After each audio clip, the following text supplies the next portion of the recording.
So I make pretty significant investments of about 300 grand a year in my team.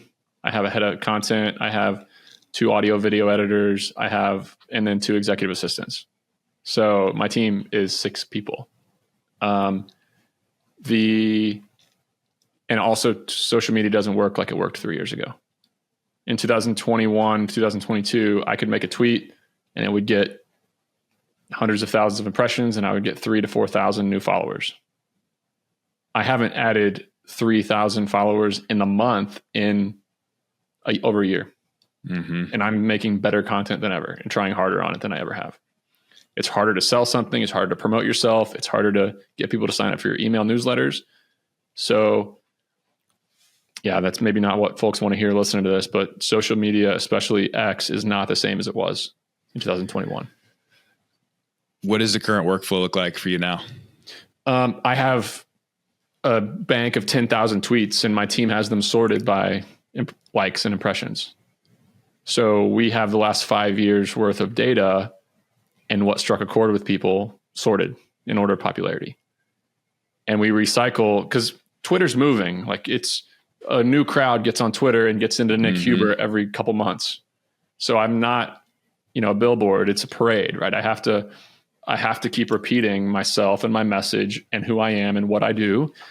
So that's what me and my team do. We recycle a lot of the content that is core to my message. And I also write new stuff and tweet when I can and when I want to. But for the most part, if I passed away today or tomorrow, my Twitter would never stop. Wow. That's fucking sick. If you had to start from zero today, right?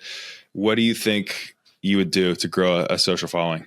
I would follow what Chris Corner's doing and Hermosi and Cody, and I would make short form video. It's the only way to grow, but I don't like it and I'm not good at it. So it's not a game I'm going to play. Yeah. I think that's very insightful.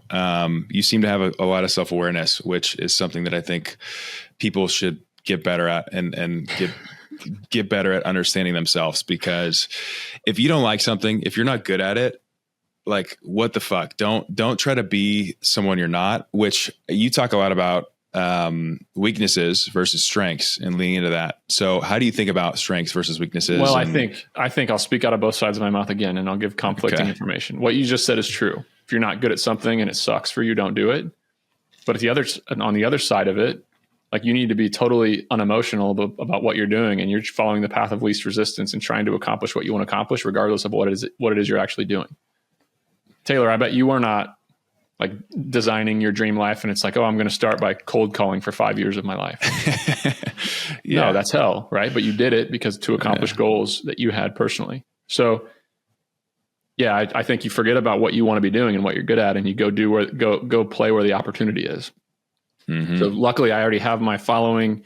I have my book now out. I have these things that are happening. I love media. I love teaching, but I'm running too many companies to have a video crew follow me around and make and edit, reels.